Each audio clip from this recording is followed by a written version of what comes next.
Vale, vamos a comenzar, chicos. Es una de las clases más latas que me toca dar en todo el año, yo lo sé, de hecho ya empiezo sentado, mala señal para vosotros, porque veréis, lo que vamos a ver hoy es qué ocurre, un poco lo que estábamos viendo el último día, después de la Segunda Guerra Mundial y hasta la crisis de los 70. ¿Por qué digo que es una de las clases más lata? Bueno, el problema es que, claro, es una clase que va a tratar sobre qué ocurre en todo el mundo, es decir, que no nos podemos centrar en una región del planeta en concreto, como veníamos haciendo hasta ahora, lo cual hace que sea un poco más complejo de seguir y que haya que recurrir a una gran cantidad de datos. No nos podemos centrar únicamente pues, en Alemania, en Estados Unidos, etcétera, etcétera, ¿no? Repasamos un poco lo que ya estábamos viendo, porque son unos años como os digo, entre los años 1950 o finales de la Segunda Guerra Mundial y la década de los 70 son unos años bastante buenos en general para todo el mundo, ¿vale? En general en todo el mundo se va a ir muy bien. Lo que estuvimos explicando el otro día era fundamentalmente lo que ocurría en Europa. Europa va a funcionar extraordinariamente bien, de hecho lo que mejor va a funcionar en el mundo es Europa y Estados Unidos, pero hay regiones en el mundo que no van a ir tan bien. Pese a todo, realmente en estos años, en la época dorada del crecimiento económico, ninguna región va mal. Lo que pasa es que hay regiones que, pese a ir bien, no acaban de estar a la altura de lo que podría ser el crecimiento que tienen con Estados Unidos o el crecimiento que hay en Europa. Y presumiblemente la causa está en los sistemas políticos que se van a ir adoptando, obviamente, no es por otra cuestión, ¿no? Os recuerdo un poco lo que vimos sobre Europa. Europa lo que va a ocurrir es, tras la Segunda Guerra Mundial, Estados Unidos va a decidir echar un cable fundamental, porque sin la ayuda del Plan Marshall es muy difícil que Europa hubiese conseguido los niveles de crecimiento económico que alcanza. Pensad que el Plan Marshall, para un país como Reino Unido o Gran Bretaña, podía suponer más o menos el 12% del PIB, que es mucho, pero por ejemplo para Grecia era el 25% anual, es decir, que Estados Unidos te regale algo que supone un crecimiento del 25% en un año, eso es espectacular, es muchísimo dinero, ¿vale? Y recordemos que el Plan Marshall está hecho con una finalidad de, digamos, difundir el sistema de valores económicos y como lo queráis llamar, pues no son solo económicos, ¿no? También está la democracia, etcétera, etcétera. En definitiva, expandir o copiar el sistema político y económico que tiene Estados Unidos, copiarlo y plagiarlo en Europa. Esa es la idea, ¿verdad? La Unión Soviética durante estos años está haciendo lo mismo con una serie de países que tiene pues un poco bajo su mando. Pese a todo, van a ser unos años en los que se va a emular más, casi el modelo más cercano a lo soviético que más cercano al americano. Pero bueno, de eso nos toca hablar hoy, es decir, qué ocurrió más allá de Europa, qué otros modelos sucedieron, ¿no? Y fijaros que yo el primer día de clase os dije una cosa que cuando tienes muy clara la asignatura lo ves, pero que ya se os ha olvidado, ¿no? Yo os dije, en la asignatura veréis que una y otra vez, oye, siempre los que aplican el modelo, llamémoslo capitalista, el modelo más de mercado, salen ganando. Y los que aplican modelos intervencionistas, de proteccionismo, bien sean a nivel interior o exterior, es decir, bien sean proteccionistas o bien sean economías intervencionistas, oye, es que nunca les va bien. Y ahora en el tema de hoy vamos a ver una lección magistral de esto, porque hay un caso de países que parten exactamente de la misma situación y que tuvieron resultados infinitamente distintos. Voy a poner las siglas porque esto es muy importante. Están los países que van a hacer la ISI y los países que van a hacer la IOE. Y ahora os cuento qué es cada cosa, ¿vale? ISI, apuntaros las siglas si queréis, porque quizás en el PowerPoint, hoy tengo 3 PowerPoints preparados, quizás en el PowerPoint no está repetida las veces necesario, es industrialización por sustitución de importaciones.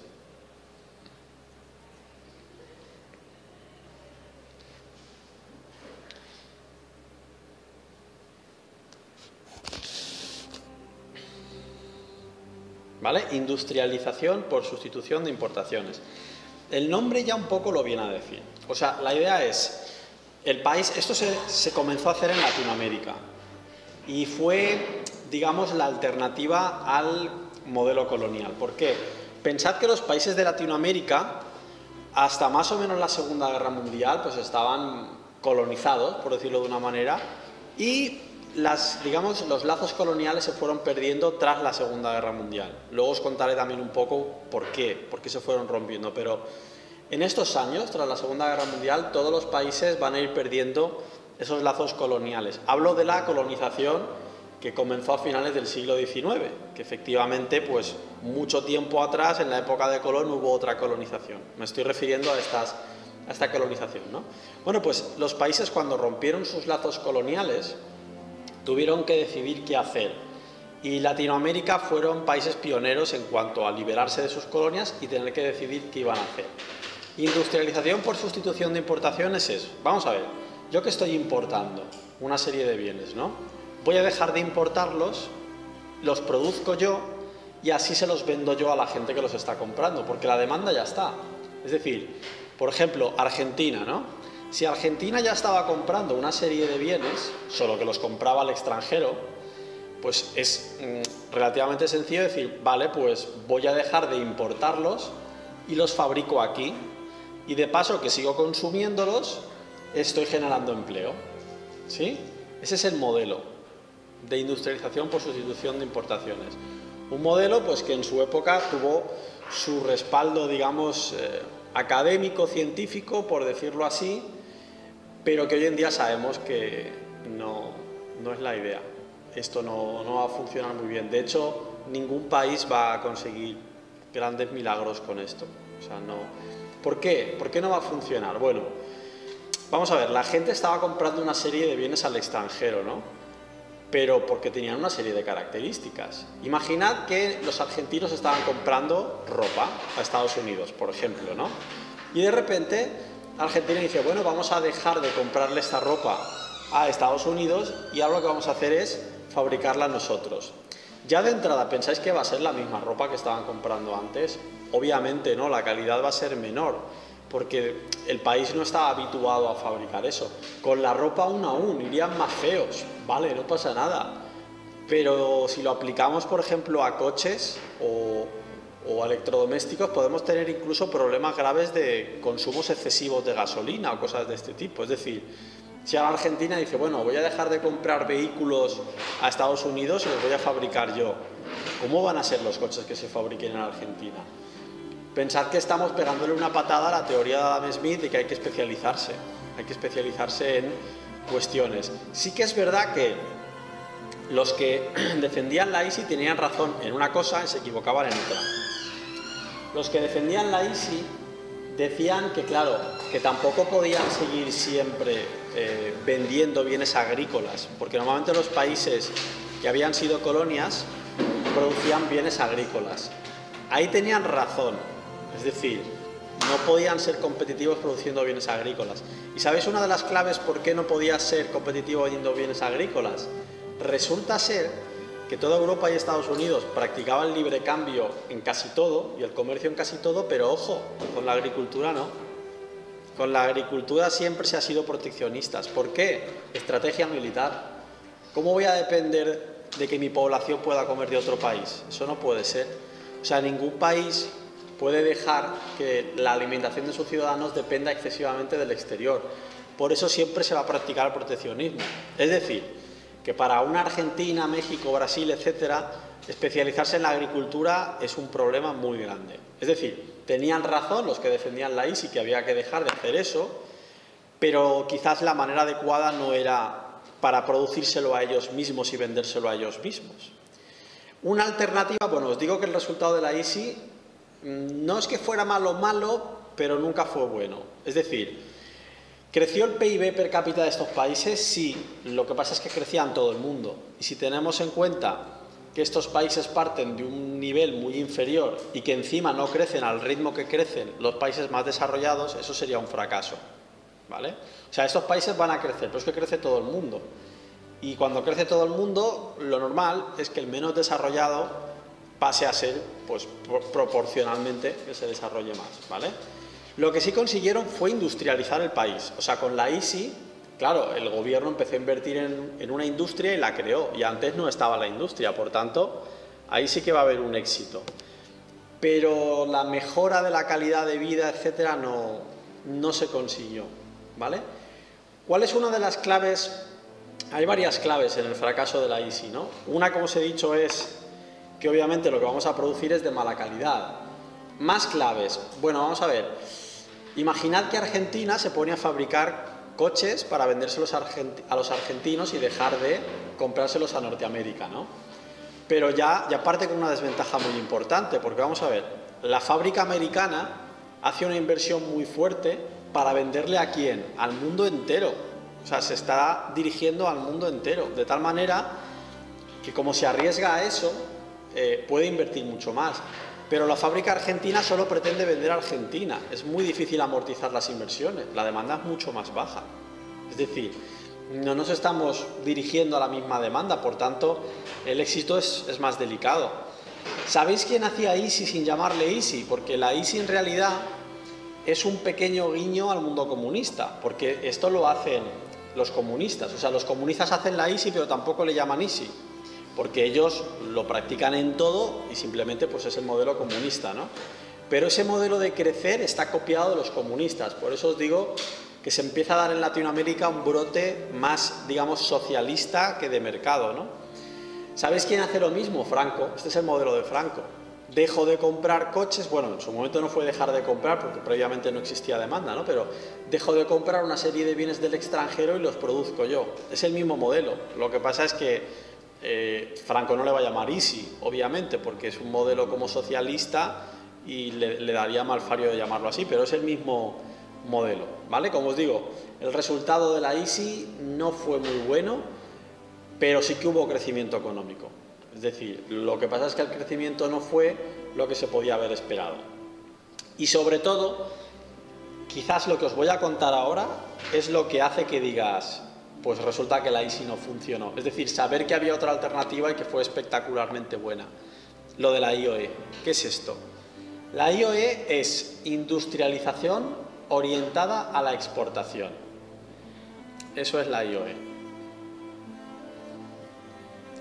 Y fue un éxito espectacular. Pero quizás, fijaros lo que os voy a decir, el éxito más grande que conoce la historia económica de un país. Yo creo que sí, o sea, no ha habido ningún país que haya protagonizado un boom tan fuerte en tan poco tiempo. O sea, el resultado de la IOE, como os digo, es espectacular. Entonces, ¿dónde pasó, por qué pasó y cómo pasó?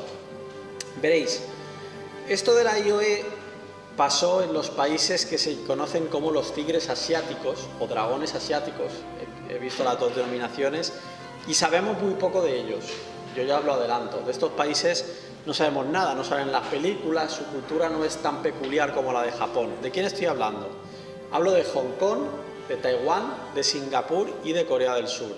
Os sorprendería que si ahora cogéis, por ejemplo, y miráis el ranking del IDH, el IDH lo haremos en una práctica, y mide el bienestar de un país, pero no solo en la riqueza, sino que mide otra serie de cuestiones, como la esperanza de vida, porque la esperanza de vida es solo un dato, pero hay metidas muchas cosas. En la esperanza de vida está el estrés, en la esperanza de vida está cómo comes, en la esperanza de vida está...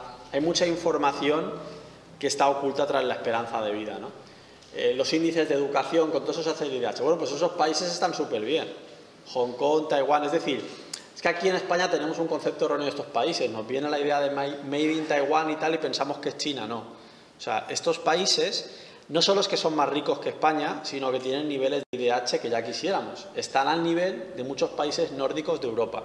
Pero como os digo, son muy desconocidos aquí en España. Es decir, Corea del Sur, que no del norte obviamente, es un país con una riqueza y un todo, digamos, muy fuerte. ¿Y cómo lo hicieron? Con la IOE, casi por error. Os digo, estos países, lo normal es que hubiesen hecho la ISI, como hacía todo el mundo. Eran países que habían dejado de tener, digamos, lazos coloniales y tenían que desarrollarse de alguna manera. No vieron claro la ISI. ¿Sabéis por qué? Son muy pequeños. Son países muy pequeñitos. Y dijeron, claro, lo que os he dicho antes, el ejemplo de, por ejemplo, voy a vender coches a mi propia población, ¿no? Un país tan pequeño, si solamente va a vender a su propio país, pues es muy difícil, porque para muchas industrias el mercado es insuficiente. Y entonces hicieron algo que en definitiva es aplicar las ideas de Adam Smith a rajatabla. Que es decir, bueno, ¿y si nos orientamos a exportar en lugar de vender a los de dentro? Pero lo hicieron bien. Es decir, a exportar pero no lo que veníamos haciendo, nada de agricultura. Estos países decidieron intentar ser competitivos con la industria, igual que el resto de países que eran competitivos. Tuvieron sus fases. Inicialmente, ¿dónde estuvo la clave? Inicialmente sí que fueron un poco como China. O sea, al principio no puedes pasar de 0 a 100, al principio no tenían la capacidad tecnológica. Entonces competían con mano de obra barata y productos baratos. Al principio pues hacían electrodomésticos más baratos, coches más baratos, etcétera, etcétera, etcétera. ¿Qué hacen hoy en día? Esta gente hace los iPhone, esta gente hace Android, es decir, esta gente está fabricando productos de élite en el mundo. ¿Cuál es la clave? Poco a poco fueron invirtiendo, sus economías eran de mercado, con ligeros toques de intervención pública, como en Europa. O sea, su modelo económico era como el europeo o como el americano, básicamente el mismo, ¿no? Estaban muy enfocados a la exportación, toda su economía estaba pensada a la exportación, y poco a poco fueron pasando de vender productos baratos, tecnológicos pero baratos, a vender productos cada vez más buenos.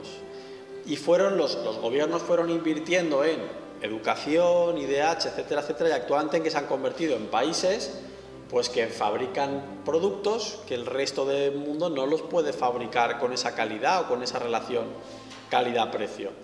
¿Cuál fue el resultado de la IOE? Fue un espectáculo, como os digo, en 10 años estos países pasaron de rozar tercer mundo al nivel de desarrollo de Europa. Es el desarrollo más rápido que conoce la historia económica. Quizás si me voy a la época medieval o algo de esto hay algún caso parecido, ¿no? Pero pasar de rozar la situación de tercer mundo a una situación completamente de primer mundo en tan solo 10 años, como os digo, es un auténtico espectáculo.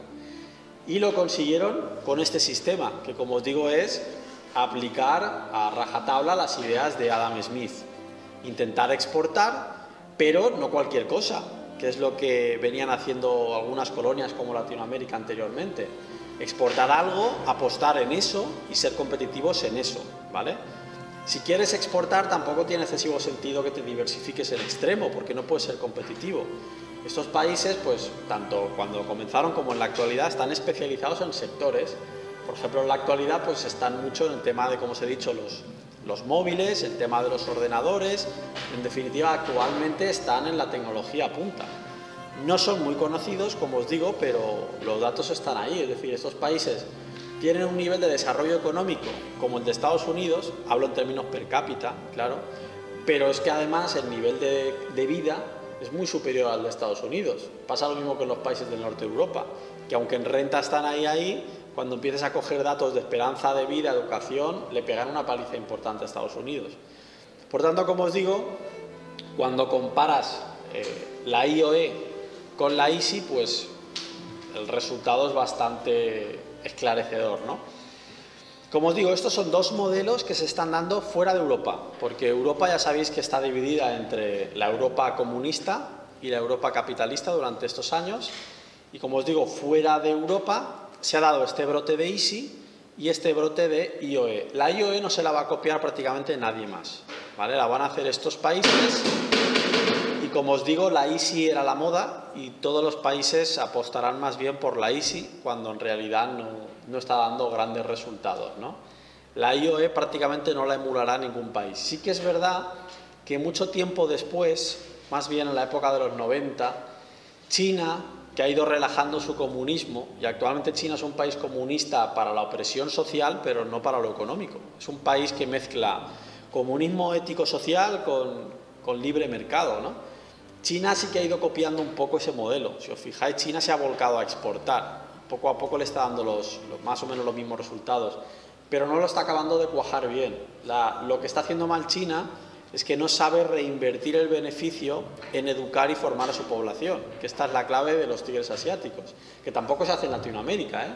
Entonces, esto es muy importante porque es un concepto de primer mundo. Es decir, si yo quiero hacer cada vez las cosas mejor, voy a tener que tener gente más preparada. Igual que os digo que los tigres asiáticos invertían en formación, también invertían en maquinaria y tecnología para hacer las cosas cada vez con mayor productividad, ¿vale? O sea, invierten para ser cada vez más productivos, no para seguir siendo el país que vende barato para siempre. China tiene un poco ese problema. Intenta copiar el modelo de la IOE, pero le cuesta mucho realizar inversiones. Entonces China no acaba de despegar de ese modelo de país barato, de hacerlo todo barato. Si no invierten en formación y no invierten en tecnología, es complicado que puedan dar ese salto. También es verdad pues, que es un país inmenso y que, bueno, pues desarrollar todo ese país tan grande con la IOE es muy complicado, ¿no? Y además combinarlo con un comunismo social es muy complejo, porque como os digo, estos países pues eran demócratas, etcétera, etcétera, ¿no? Vale, volvemos a Europa. Estos años, entre el 45-50, fijaros que muchas veces titubeo con lo del 45-50, ¿por qué es? Porque realmente el crecimiento económico fuerte es entre el 50 y el 73, porque entre el 45 y el 50 Europa se queda como en coma, hasta que Estados Unidos no empieza a meter su ayuda económica y demás. A Europa le cuesta mucho arrancar. De hecho, si el plan Marshall no llega a darse, Europa seguramente habría hecho cosas muy distintas. Muchos países se habrían hecho comunistas, etcétera, etcétera, ¿no? Pero el plan Marshall lo cambia todo. Acaba de ayudar a aumentar la productividad y a partir de ahí se despega. ¿Qué va a pasar poco a poco en las dos Europas? Que esto tiene que ver con el tema que veremos después. Poco a poco se va a ir viendo que el modelo soviético no acaba de funcionar bien, pero va a hacer falta mucho tiempo para verlo. ¿Por qué va a hacer falta tanto tiempo para verlo? Hombre, pues es que claro, como están cerrados, es más complicado detectar esta serie de problemas. Os pongo un ejemplo, ¿no? Los soviéticos fabricaban una serie de bienes y ellos les asignaban un poco indicativamente el valor que tendrían. ¿Y qué valor tendrían los bienes que ellos habían fabricado? ¡Buah! Espectacular, era lo mejor del mundo. Claro, tú no estabas sacando ese producto al mercado. Realmente no se sabía la calidad de ese bien, si era tan bueno como ellos decían. Hasta que realmente la Unión Soviética no se abrió, ahí se dio cuenta que el mercado de que bueno, esos productos realmente no eran buenos, o sea, no estaban a la altura. Hay varios errores que va a ir cometiendo el modelo soviético. No solo hablo de Rusia, sino todo lo que es la Unión Soviética, como os expliqué el otro día, este mapa que se va a expandir y los países que están bajo su dominio.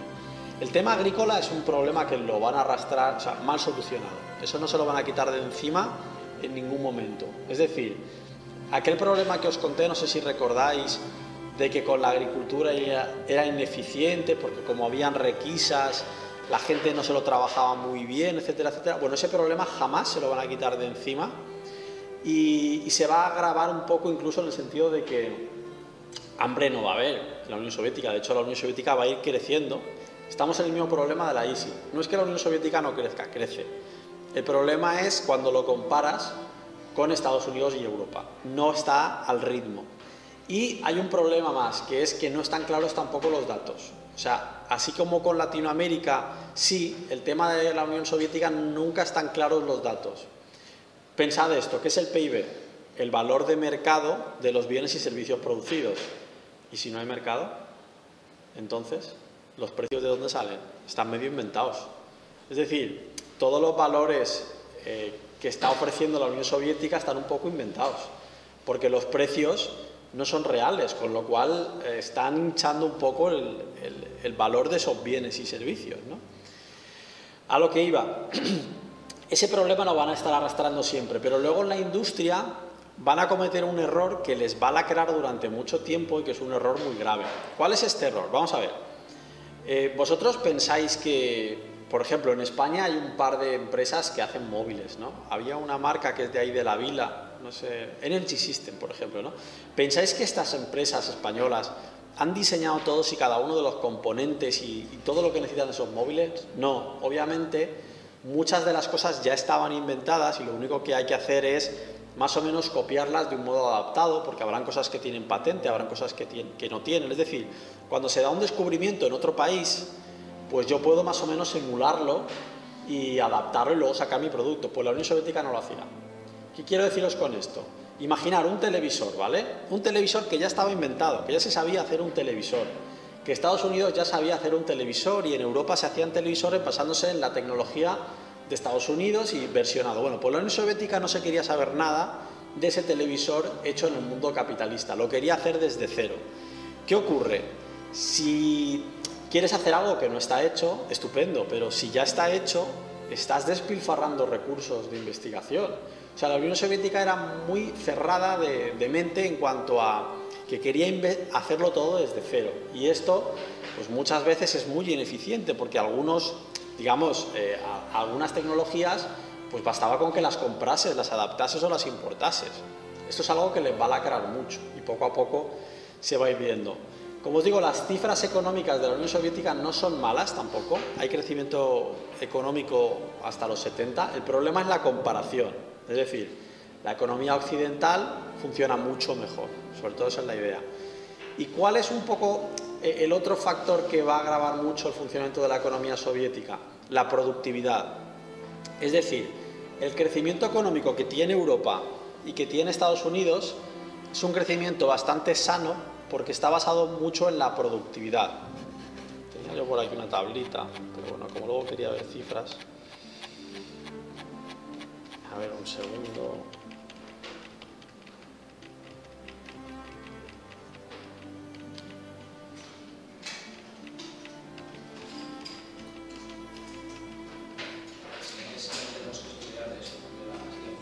Sí.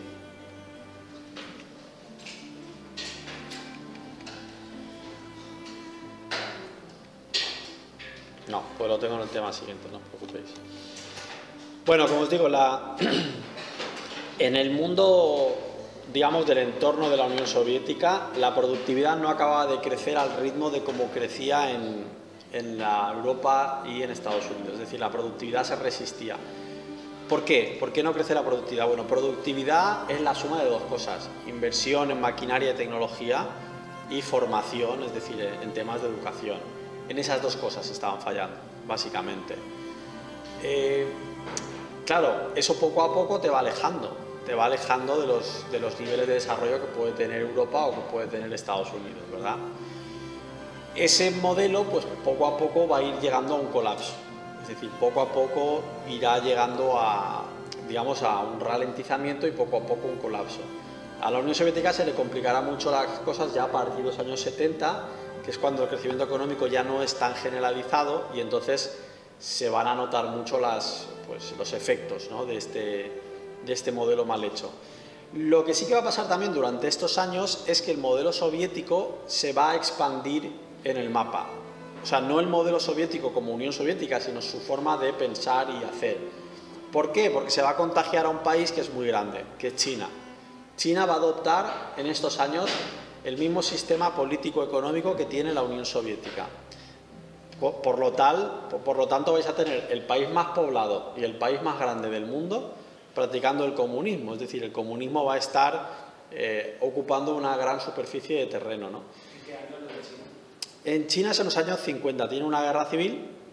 Finalmente la guerra civil la sacan adelante los comunistas y van a aplicar más o menos las mismas doctrinas que la Unión Soviética. La agricultura van a arrastrar exactamente los mismos problemas. También van a hacer esto que os conté de que la Unión Soviética trató de hacer grandes cultivos comunales para aumentar la productividad. China va a hacer lo mismo y de hecho va a haber un año que va a haber una hambruna muy grande por culpa de eso. Es decir, harán colectivizaciones casi de 30.000 trabajadores para la tierra y pasará lo que ya os conté con la Unión Soviética. Es decir, cuando pones a tantos trabajadores y les das la comida para todos y el trabajo, digamos, se observa el resultado global pero no el individual, la gente tiene incentivos a trabajar poco y comer mucho. Es decir, el resultado fue un auténtico desastre. Pero como sabéis, China hoy en día es comunista, le pongo las comillas porque, bueno, como sistema económico comunista no es, ¿no? Pero un poco la idea es que China sí que supo ir cambiando las cosas que veían que no, mientras que la Unión Soviética pues simplemente se hundió porque se mantuvo excesivamente duro en su sistema político, ¿no? ¿Qué es lo que va a ir haciendo China? China comienza como un país comunista duro en el contexto y en los años en los que el comunismo duro todavía no está presentando grandes problemas, pero poco a poco va a ir introduciendo instrumentos de mercado. Y sin darnos cuenta, seguimos considerando como que es comunista, pero es mentira. O sea, le ha pasado lo mismo que a Franco al final del franquismo. Es decir, le ha quedado la parte social. China es un país que no hay libertad de expresión, China es un país que no hay libertad de prensa, de comunicación, no hay ni Facebook, tienes que entrar de una manera medio ilegal, pero es un país capitalista, completamente capitalista y completamente volcado a la exportación. Es decir, se han ido cambiando, por tanto tampoco se puede decir que el sistema comunista haya ido bien en China. Ha ido fallando en un montón de cosas hasta que los chinos lo han ido reemplazando poco a poco. Lo tuvieron en unos años, pero luego se lo han quitado de encima, digamos, paulatinamente, ¿no? Ha habido más, digamos, copias del modelo chino soviético. Lo que han habido son emulaciones ideológicas que han puesto muy nerviosos a algunos países, siempre a Estados Unidos. Por ejemplo, ¿cuáles? Vietnam, sabéis que se lió una gorda con Vietnam. ¿Por qué es lo de Vietnam? Porque eran comunistas, no es por otro motivo. Es decir, no eran más malos que otros. Vietnam lo que pasa es que fue un país comunista y Estados Unidos pues fue un poco, digamos, agresivo al entrar en guerra por un país simplemente por el hecho de que sea un país comunista y las 50 excusas que se quisieran inventar, pero el motivo es básicamente ese. Y luego está Cuba, que esto es lo que más les dolió. Cuba realmente comunista no acaba de ser, realmente sería más bien una ISI, pero bueno, tampoco es una ISI, sí que está mucho más cerca de ser un país comunista que de ser una ISI, pero es un poquito más suave que los comunistas, un poquito más agresivo que la ISI. Cuba molesta mucho. ¿Por qué molesta tanto Cuba? Por lo que era Cuba antes. Es decir, Cuba es un puntapié muy gordo que le dan a Estados Unidos y de hecho tienen un conflicto muy gordo entre Cuba, Rusia y Estados Unidos que, como os digo, es bastante delicado. Pensad que Cuba era como ese país que era como de Estados Unidos pero que no convenía hacerlo parte de Estados Unidos, porque pensad que tras el 98, como sabéis, Cuba quedó un poco bajo el dominio de Estados Unidos. Bueno, pues era el sitio donde Estados Unidos hacía todos los negocios sucios, porque tenía una ley más laxa y era el típico lugar donde la mafia hacía sus negocios, donde la droga esto, donde la prostitución lo otro y donde pues todos los negocios al final eran medianamente una tapadera. O sea, Cuba era el sitio donde Estados Unidos hacía los tratos sucios. Y los cubanos, pues bueno, habían una serie de cubanos que participaban de todo esto y que vivían la mar de bien, pero el pueblo de a pie, el que se dedicaba a la tapadera, que era por ejemplo la plantación de azúcar, pues vivía muy mal. ¿Qué ocurre? Fidel Castro y el Che, etcétera, se aprovecharon de esta situación y con el apoyo, por supuesto, de la Unión Soviética, levantaron una revolución y se convirtieron en un país más o menos comunista, socialista, etcétera, etcétera. Pero eso le duele mucho a Estados Unidos. Pensad que en medio de Latinoamérica se ha hecho de la ISI y también están próximos a Estados Unidos, pero Estados Unidos lo consideraba suyo sin serlo, pero es que no le interesaba. O sea, si Cuba no se hizo Estado de Estados Unidos fue porque no interesaba, porque era un sitio donde hacer cosas que la ley americana no permitía, por eso no se hizo. De hecho, si veis por ejemplo El Padrino 2, esto es muy friki, ¿no? Pero en el Padrino 2 lo podéis ver, cómo se van a Cuba, se reúnen todos, claro, pero no son los que se repartan, sino que si vamos a montar hoteles, esto era así, o sea, Cuba funcionaba de eso, tenía una dualidad, negocios turbios de los americanos y la tapadera, que con la tapadera pues malvivían todos los cubanos, y claro, la mayoría del pueblo cubano que vivía de la tapadera pues no estaba nada satisfecha con la situación, ¿no? Como os digo, es un puntapié muy gordo el que Cuba se transforme porque le quitas a Estados Unidos esto. Y diréis, bueno, ¿y por qué no lo intervienen? Como os digo, hay otra película que se llama 13 días, que os la recomiendo, donde lo podéis entender. El tema es que, digamos que la Unión Soviética, cuando vio que consiguió lo de Cuba, pues empezó a blindarla con armamento nuclear, etcétera, etcétera. Y eso, cuando se descubrió, pues hubo una tensión muy fuerte entre Estados Unidos y la Unión Soviética, porque no era armamento cubano, era armamento de la Unión Soviética, ¿no? Es decir, la Unión Soviética pues quiso utilizar Cuba como plataforma para lanzar misiles a Estados Unidos, y eso se descubrió. Y claro, está ahí al lado. Cuando Estados Unidos descubrió que estaba Cuba llena de misiles apuntando a Estados Unidos, pues imaginaros el susto, pues lo tienen completamente al lado, ¿no? Vale, por tanto, ¿qué más modelos hay?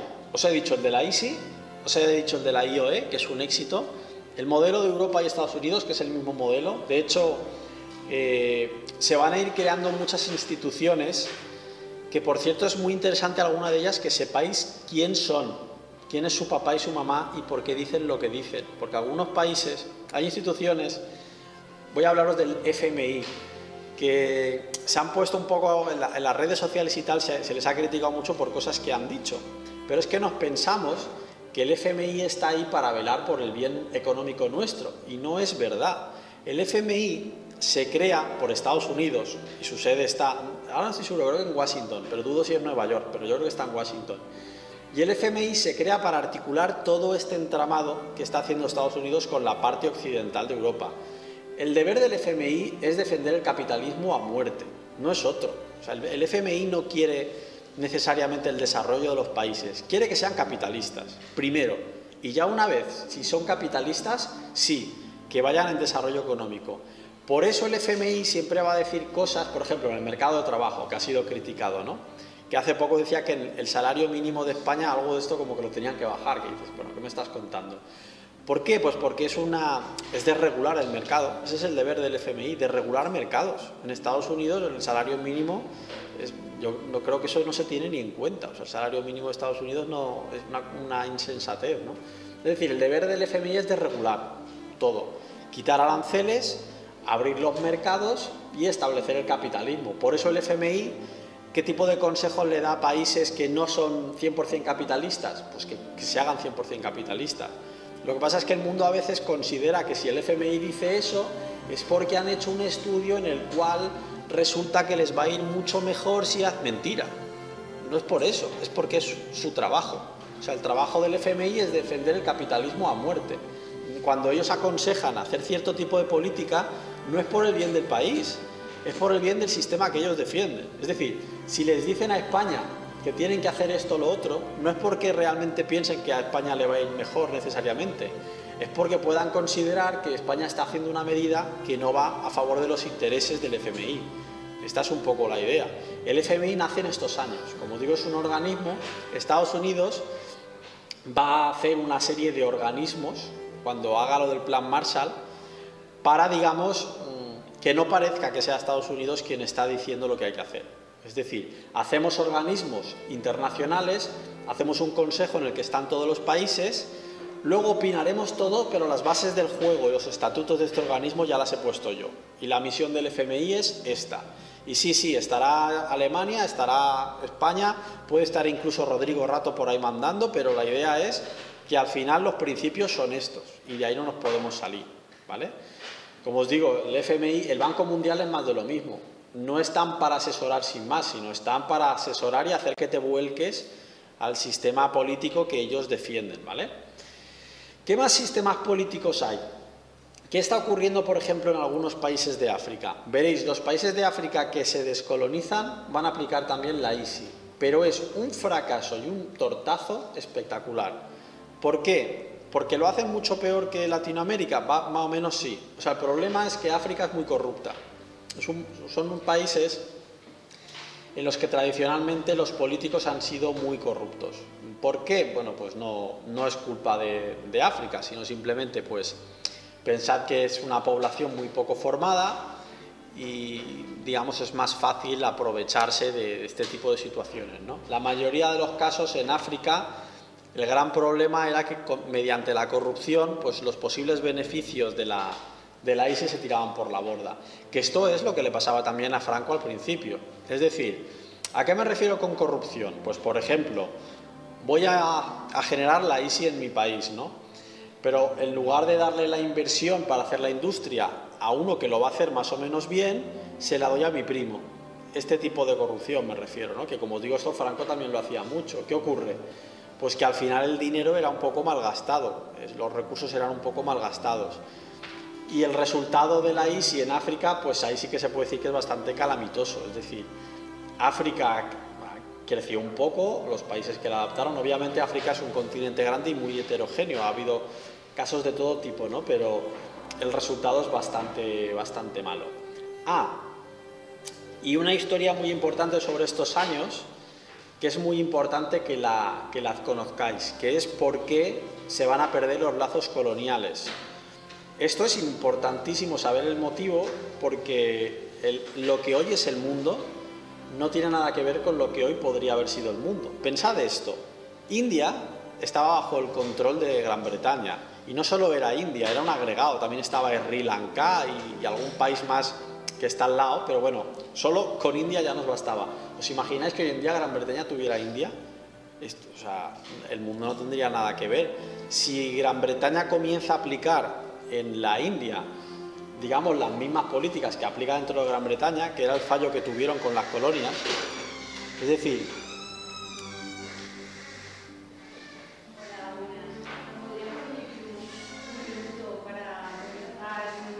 Vale, vale, es que venís a mitad, pero venga, comenta.